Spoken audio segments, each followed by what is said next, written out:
Good afternoon, Louisiana, and welcome to the Fantasy Roundup for Week 9 in the NFL season, November the 1st, 2022. It's November. That means it's time to get serious in both the NFL and fantasy football. Spencer the Guru is to my right. It also means that it's the trade deadline this year, which we will get into very shortly because it has been a busy one in the NFL, and some of those trades do have some big fantasy impacts. So we'll get to that shortly. Do want to remind you the Fantasy Roundup here on bet.nola.com and the Bayou Bets YouTube page is brought to you by Caesars Sportsbook. Get the first bet on Caesars. When you sign up, new customers get their first bet risk-free. If you lose it, you get that amount back up to $1,250 in the form of a free bet. Also like to remind you to like and subscribe our Bayou Bets YouTube channel. That can be found, those buttons can be found, of course, right under the feed on the Bayou Bets channel. If you're on NOLA.com or something like that, do us a favor, go over to the Bayou Bets channel and get yourself subscribed. So with that said, let's get into the fantasy world. Spencer, trade deadline. TJ Hockenson is now a Minnesota Viking. Chase Claypool, a Chicago Bear. Jeff Wilson, a Miami Dolphin. Chase Edmonds, a Denver Bronco. What's it all mean? Yeah, exactly. It was quite the trade deadline, and it's still going. We're not Still an done hour to yet. go. Yeah. We're not done yet. We might get some more We got to get some true blockbusters going down as far as big names being moved. Because they just had another surprising one. It doesn't affect this season for fantasy, but Calvin Ridley dealt to the Jacksonville Jaguars. So all kind of stuff to unpack. I guess I'll just go down the list real quick to start with. Start with Hockenson. I think that's a good trade for the Vikings. For fantasy, though, I don't see it affecting much, being that Irv Smith's out, so he'll probably just have that role. Probably won't change too much. He'll be more involved than Irv, but not enough to make him like any better than he was in Detroit. Then the running backs, Edmonds and Wilson, don't expect either of them to do much. Maybe Edmonds, if he can take over as the starter past Melvin Gordon and Latavius Murray, but it's too many mouths to feed. Same thing in Miami with Wilson and Mostert fighting for carries. And then Claypool to the Bears. That's an interesting one. I think that's actually good news for Claypool. Not that the Bears are much better than Pittsburgh, but Justin Fields definitely an upgrade over a rookie in Kenny Pickett. I think that probably upgrades Justin Fields as well. I could see that. Yeah, because Fields has been trending up as of late. He's been starting to throw it a little better. We know he can run. He's a good athlete and has upside as a passer. I know Jim's writing him off just because he's an Ohio State quarterback, but I'm not buying that. I think Fields, as crazy as it sounds, Fields might be the best of that 2021 class that everyone thought was going to be so great. Joe Burrow once went to Ohio State. That's all I have to say to that. So yeah. It's not like going there makes a quarterback just not worthy of playing well in the NFL. So don't understand that one, but that's just Jim being stubborn. It's funny. None of these trades outside of Christian McCaffrey to the 49ers perhaps last week really moves the needle as far as Super Bowl odds or win totals. I don't know that any of these teams are getting significantly better or worse. But from a fantasy perspective, there is quite a bit to be learned. Yeah, these are huge for fantasy. This is one of the more active trade deadlines I've seen because a lot of skill players are getting shifted around. Because I feel like a lot of these teams are starting to realize that, the reality is not exactly like fantasy. But in today's NFL, though, the reality is that you need really good skill players in order to hang. The trenches are still important, but as the years go on, protecting the quarterback becomes more of a thing, and just the amount of pass interference is called and stuff. It's getting to where it's more and more important to have those stud receivers and tight ends and even running backs, like having athletic pieces on offense to be able to move around and stuff. Yeah, no doubt about it. And of course, some defensive players on the move too. Bradley Chubb going to the Dolphins is a big one. And again, from a fantasy perspective, not a lot of impact, but certainly an interesting day. And as you mentioned, it goes up till 3:00 Central Time. So still during this show, we might hear of another trade or even possibly a little bit after we are done. So we'll keep half an eye on that trade deadline, updating that Twitter feed and getting those notifications on. And in the meantime, We'll do what we usually do: go through the Week 8 leaders and our stars, and then move into Week 9 of the fantasy football season.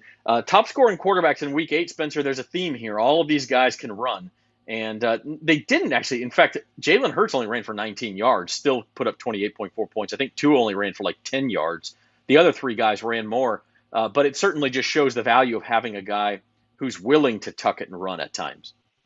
Yeah, most definitely. In this new age of quarterbacking, of mobile QBs have become more and more prevalent. Normally, Josh Allen's name is on here as well, but they got a little limited against the Packers' tough pass defense. But yeah, none of these are super surprising. I mean, Fields top 5, kind of surprising, but I mean, Tua, we know what he can do with those weapons. Hurts, likewise. I mean, those guys have been really good when on the field. Hurts, of course, been an elite top 3 option. Tua trending to being probably a top 5 option with those weapons he's got. Hill and Waddle, he's got 2 of the top 5 receivers, so it would make sense for him to be a top 5 quarterback. And then Prescott and Murray, obviously solid, but not as much upside as we once thought. They still got top 5 finishes this week, but they haven't been overall quite as strong as we were hoping.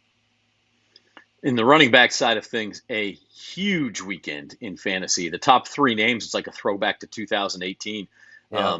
But, these guys can still get it done. For Kamara and McCaffrey, a lot of it has been health, and honestly for Henry too in the past year. All 3 of those guys go over 35 points, which we hadn't had a single running back go over 35 points all year long, believe it or not. And then we get 3 in the same week. Kamara and McCaffrey, of course, McCaffrey threw a touchdown pass. He also, like Alvin, got into it on the receiving side. Yeah, for sure. Yeah, the CMC's performance was incredible, and with the Jeff Wilson trade, I mean, he's going to see even more usage, and we knew he was going to be the workhorse over there.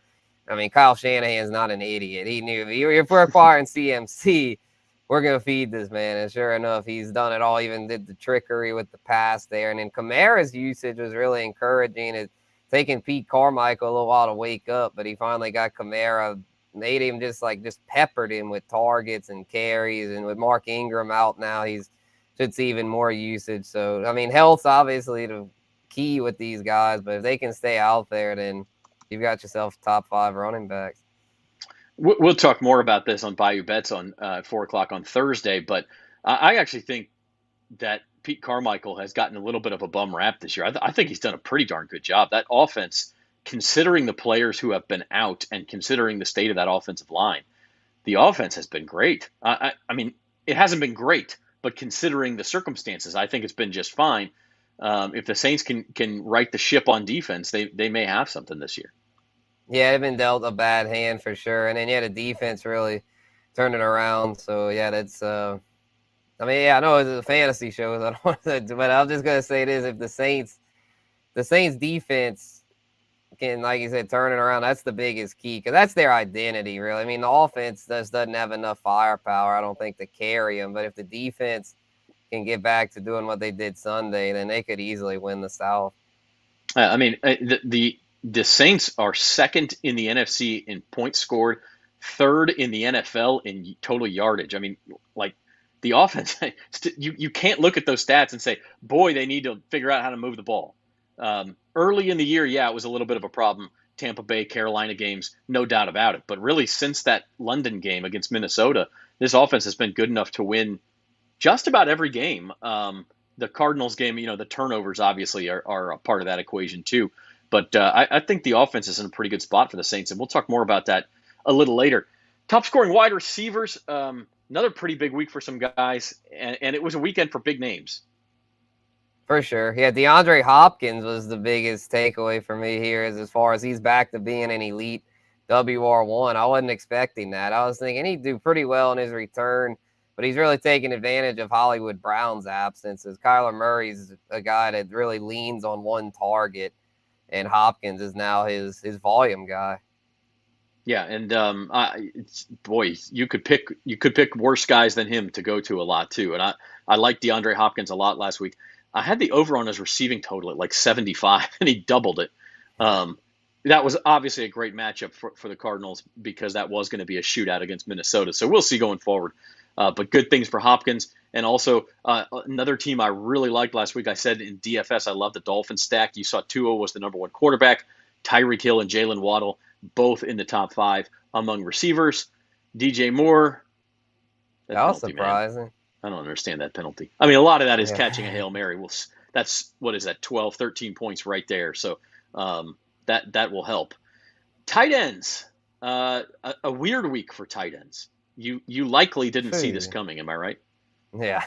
No, yeah, because we figured, Andrews would have been more likely to finish with more than Isaiah Likely, but here we are. Andrews had to leave the game, and so boom, Isaiah came in and had a big week. So get to him a little more on the waiver wire segment, because I don't think that was a fluke. He's a legit talent out of Coastal Carolina, did great things in the Sun Belt, and Sun Belt's an underrated conference, so I'm thinking he's got a lot of NFL potential. I believe he's somebody that our old boy Devin liked, as far as he watches the film and all that. I'm pretty sure he is. When we did that scouting episode, that Likely was one of his favorite sleeper tight ends.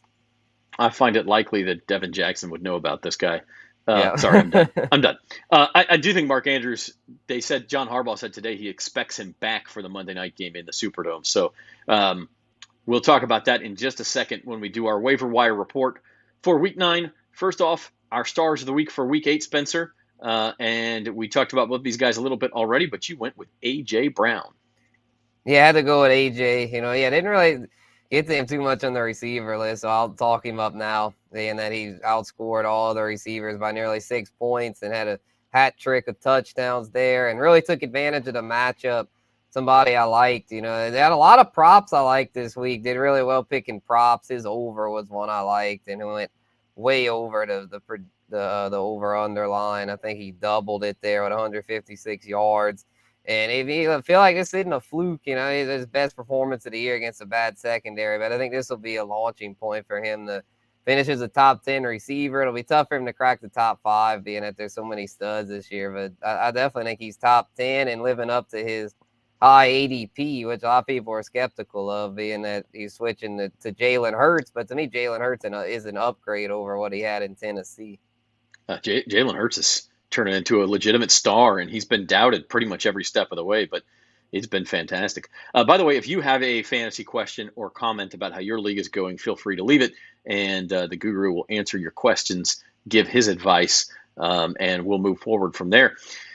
My fantasy star, none other than Alvin Kamara. I really thought going into this I was going to take McCaffrey, Spencer, and then come to find out Kamara actually outscored him. And it's those receiving numbers. He had 2 of those 3 touchdowns were receiving, plus 9 catches for 96 yards. This is back to that 2018 Alvin Kamara, who was a league winner, where if you could pick him up, 2017 even more so, if you could pick him up off the waiver wire, and all of a sudden it was like, who is this guy? And quickly became just a legit superstar. Yes, indeed. Yeah, he's back. He's back for sure. I knew that the touchdowns were coming. He hadn't scored one yet all season, and then ended up with 3. So had a great matchup against the Raiders, though. So he's not going to do this every week, but definitely showing that he's still capable of putting up big numbers, and if healthy and on the field, then he's elite. Yeah, and look, I don't know that he's going to get 9 catches every week, but I think it's, as you said, Pete Carmichael using him this way is very encouraging. The only other fantasy score the entire year higher than him, by the way, was Stephon Diggs. Was that against Tennessee? He had that big game. It was like 44-something points. It was in week 2, I think. Yeah. So Alvin Kamara, number 2 all year long in scoring. You're watching the Fantasy Roundup on bet.nola.com and Bayou Bets. Hit the like button, hit the share button, hit the subscribe button for us.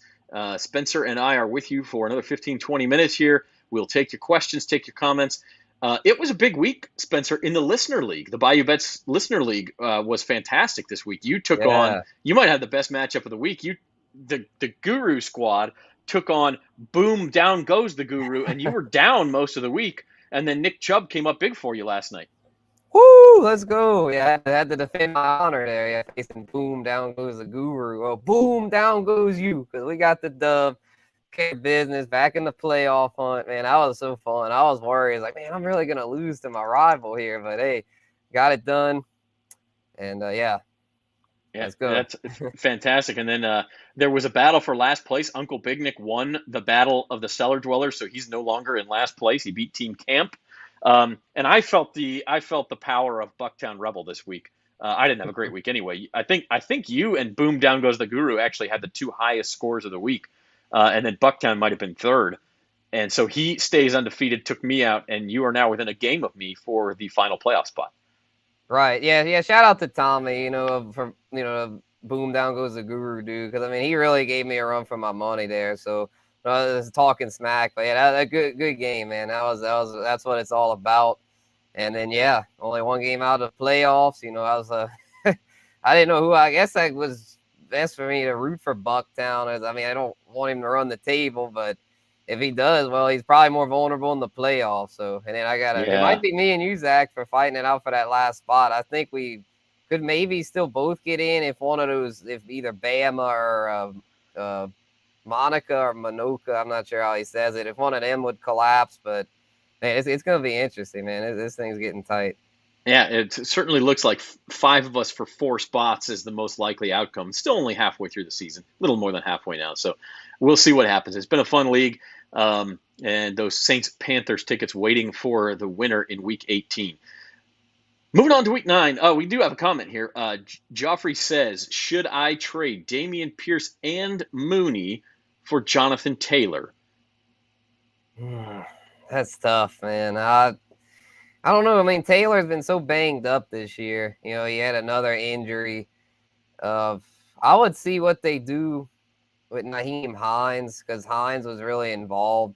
If they trade Hines away, I'd say yes. But if they keep Hines, I'd say no, because with the way Taylor's been so banged up, I'm thinking there's going to see more Hines. There's going to be more of a committee over there, to where I hate to say not to trade for JT, because I think he'll have some big weeks coming up, but I don't think he's no longer that elite running back that we thought he was. So I'd probably hold Pierce, because Pierce, the offense is bad, but Pierce has put up really good numbers this year. Yeah, I mean, I'm going to put it this way, Joffrey. I think if you're in a spot where you need to climb in the standings, I pull the trigger on that deal and take a chance.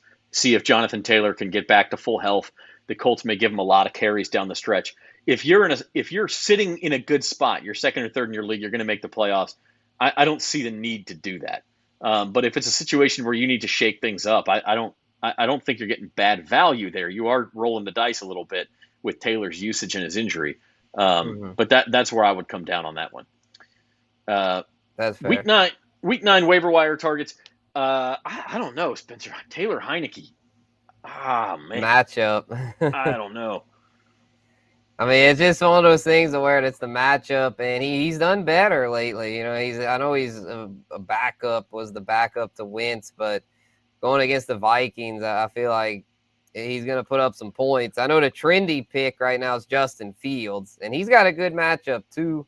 So he's another one to keep an eye on. And Mariota as well, a good matchup. He's been a little better lately, but I just really like this matchup here for Heineke, and him and Scary Terry have really gotten on the same page lately. Yeah, no doubt about it.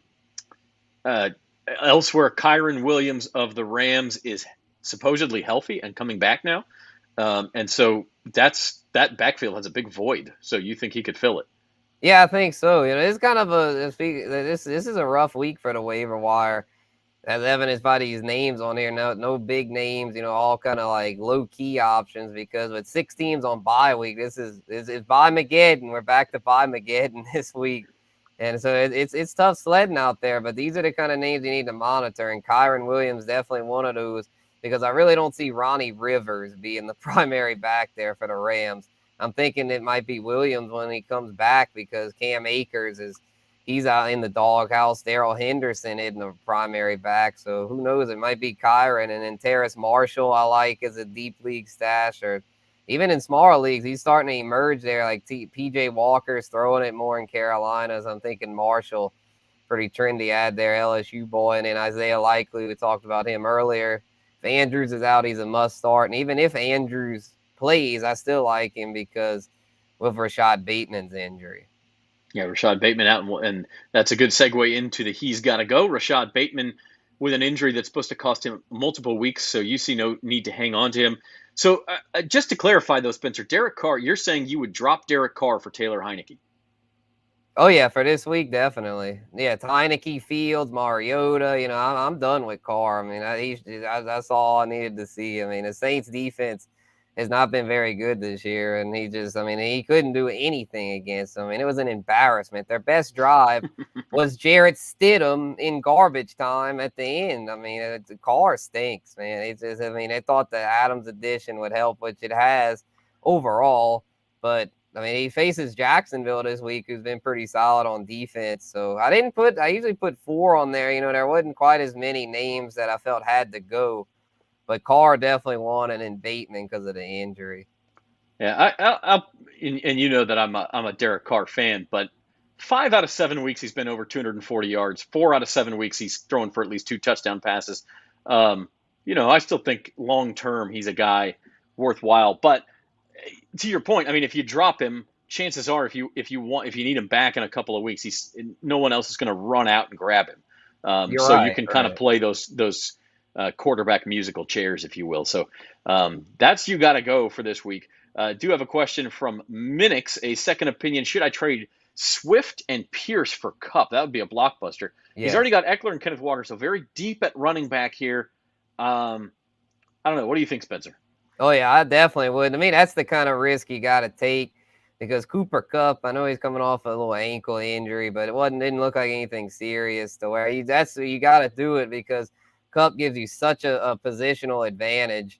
He's one of those few elite receivers, and I know Swift and Pierce is a pretty stiff price, but Pierce is on a bad offense, and Swift is still not healthy, and who knows if he'll ever get healthy this year. He just seems to be very injury prone. So to me, that's you got to do that. Yeah, I might poke around and see because those are 2 good pieces.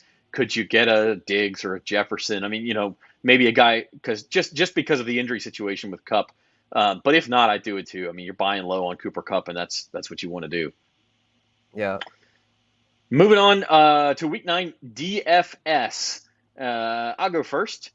Here's what I got. I'm sorry, Spencer, you go first. I put up the wrong slide. Go ahead. Sure. Yeah, I went a little different this week. Tried to find some buy low options, outside of McLaurin. I mean, McLaurin's been trending up, so I'm going to ride with the trends there. Being that I like Heineke's, of course, I'm going to like McLaurin going against the weak Vikings secondary. But going with some bounce back options here. Going with Trevor Lawrence. I know Jim would make fun of me for this one, but I do think Trevor's going to bounce back this week against the Raiders, who, as we've seen, their defense is not good. I know Trevor hadn't been good either, but I'm thinking this is a good get-right week for him because I still believe he's capable of putting up production. I don't think he's just a complete dumpster fire quarterback like he's performed. His performance has been that, but I think he's got the potential to turn it around. And then A.J. Dillon, same with him. He's stunk this year, but gets a great get-right spot this week against the Lions. A great get-right spot for the whole Packers team in general.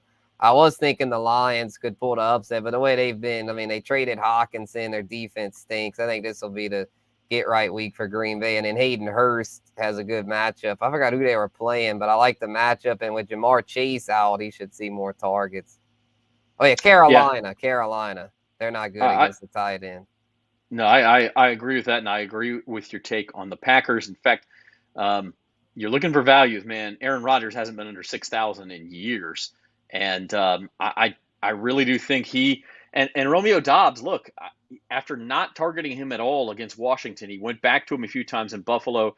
You mentioned this yesterday on Bayou Bets. They look just a little bit more in sync, that Packers offense. So maybe they turn a corner. Buffalo was obviously a tough matchup. Well, this is as good of a matchup as you could possibly get. In fact, I almost put Robert Tonyan on there too. My running back, I went with Caleb Huntley of the Falcons. This is contingent on Cordero Patterson still being out, but Tyler Allgeier's not getting a lot of those carries. It's Caleb Huntley, and the Falcons are playing the Chargers, who give up a lot of running yards. 4,900. You put a guy like that in your lineup, you can make a lot of other stuff work. And then as far as tight end, again, this is contingent on Darren Waller still being out. If he's in, I wouldn't start Foster Moreau. But in reality, I kind of look at it, and you mentioned Hurst, who's a good play. But other than that, this is probably a week where you spend up a tight end. I would not be afraid because some of it drops off quickly after about 4,000. You're not going to get a lot of good tight end matchups. You're really throwing darts. So Yeah. this is a week to me where you got to save a few dollars for those tight ends. Right. Yeah, you spend up for Kelsey, I'd say. I mean, who did they play? The Titans. Yeah, the Well, Titans defense yeah, I isn't mean that's a good. Sunday night game, so not in most Oh DFS yeah, games. it's But okay. Okay. sure. I mean, Kelsey, Kyle Pitts, maybe T.J. Hockenson. Look, I mean, I know it's his first week with the team, but we'll see. Kirk Cousins may start going to his new toy right away. So I would not be afraid to spend up at tight end. You're watching Fantasy Roundup here on bet.nola.com. Zach Ewing with Spencer the Guru. And just about to wrap things up. So if you've got any other questions or fantasy comments, tell us what's going on in your league. And in the meantime, hit the like button, the share button, the subscribe button for us. Help us out. That's all we ask. Free to you every Tuesday at 2 o'clock. Just want you to hit a couple of those buttons for us. So that's all we're asking in return. We will end this show like we always do with our weekly sleepers. And Spencer, as soon as I put this slide up, people are going to go crazy. So I'm going to go ahead and go first. I'm going with Michael Thomas. Ooh, Mike I'm going with Thomas. Michael Thomas. Now, again, obviously, if he's not practicing again this week, you can't play him on Monday night. But if he is back, and I think there's a chance he's back, he's back on the sideline. He's limited practice the last couple of weeks, at least once or twice. It's a good matchup for him. As I mentioned, the offense is humming along. The Ravens have been known to give up yards to receivers. And look, every time he has been healthy, whoever the Saints quarterback is has just thrown a bunch of targets his way. So I wouldn't be afraid to throw him right back in there if he's healthy. I think he has a good week. Yeah, I don't know how to feel about Michael Thomas. Even if he plays, I guess you got to start him. But man, it's just he's been out for so long. It's like, is he going to have the chemistry with Dalton? I would think so, but That's why man, he's a sleeper. That's why I those know, Z's are on the screen, baby. I know. And again, he's Gosh, got he to be makes healthy. me nervous. I'm so If he's mad at not him. practicing, I understand. If he doesn't practice on Thursday and Friday, you can't hold a starting spot out for him for the Monday night game. You can't do that because you don't know. But if he's practicing in full by the end of the week and it sure looks like he's going to play, I hold that starting spot out for him unless you're just loaded at receiver. But in a week with a lot of buys, I think Michael Thomas is a start, assuming he's practicing. Spencer, you went Rondale Moore of the Arizona Cardinals. Yeah, I went with Rondale. He's starting to get more involved there. Everyone's talking about Hopkins, but Rondale Moore has been a reliable option as well. And with teams, I think more teams are just going to start this double teaming Hopkins. I'm tired of letting this guy beat us. So, and I think that's going to really open things up for Rondale Moore. We saw what Greg Dortch did early on, but now that Moore's back, he's taking over the slot role. And yeah, I think as long as he's on the field, he's a strong flex play. That's not getting much love. So yeah, absolutely. Just taking another look real quick at Adam Schefter and Field Yates and all these guys. No big trades in the 30 minutes that we've been with you. But again, just to recap, you've got Calvin Ridley did go to the Jaguars, but that will not affect this year. Obviously, he's suspended for the year. But the big ones: T.J. Hockenson to the Vikings, Chase Claypool to the Bears to team up with Justin Fields, and Jeff Wilson to the Dolphins, where that could affect Raheem Mostert's value down there in Miami. Your takeaway on trade deadline day, Spencer, who do you think has the biggest positive or negative impact? Yeah, I'm going to say, I mean, nothing too major, but I still think the Claypool thing is probably the biggest positive, being that it helps Justin Fields, it helps Claypool. I know the Bears, that's not a sexy destination for fantasy football, especially quarterbacks and receivers, but I think this actually made a lot of sense for Claypool to get a fresh start and for Fields to get another weapon. So I like it more than the Hockenson thing. I know a lot of people are probably going to say that one's the best, but to me, Hockenson doesn't really get helped much by that. I know the offense is better, but I don't think he'll see as many targets with Jefferson and Thielen ahead of him. Yeah, and my take, and this is a little bit of a different take on the Hockenson deal. If you're one of these teams, and there's a lot of them out there, I've got a couple teams that are like this, where you're just searching for a tight end. every week you're like, man, I just hope I get more than 5 points from my tight end because I'm starting Dalton Schultz or I'm starting Dallas Goedert or and none of these guys are producing consistently. How about James Mitchell in Detroit? I mean, we know Ooh, that offense will run through tight ends. Hockenson's gone. I don't think they're going to stop throwing to the tight end. And James Mitchell, a talented guy. I think he's probably worth a flyer. that's an interesting take. Because they also have a Brock Wright, but I think he's more of a Mm-hmm. blocker. So yeah, that Mitchell guy might be worth taking a look at. I didn't think of that, but yeah, I'll have to see if he's on the wire because I got a couple leagues where it's just straight by Mageddon, including our listener league. I literally have 4 empty spots in my lineup because of bye week. So Yeah, there's a lot definitely of gonna have red to. on those lineups right now. Yeah, and we're playing each other, Zach. So I'm down bad. If I beat you, I'm gonna be surprised because right now I'm projected only like 50 points. So I'm gonna have I some think I work to have do 2 tonight. buys in that league, but one of them is my kicker. So I think I'm probably in better shape than you. So anyway, we'll talk about that next week. The Guru Squad against Bayou Bets, Zach, Yeah, in bring the it Bayou on. Bets Listener League. We will go at it this week. We'll be back Thursday, 4 o'clock. Bayou Bets. We'll talk Saints Ravens. We'll also talk a lot of LSU Alabama.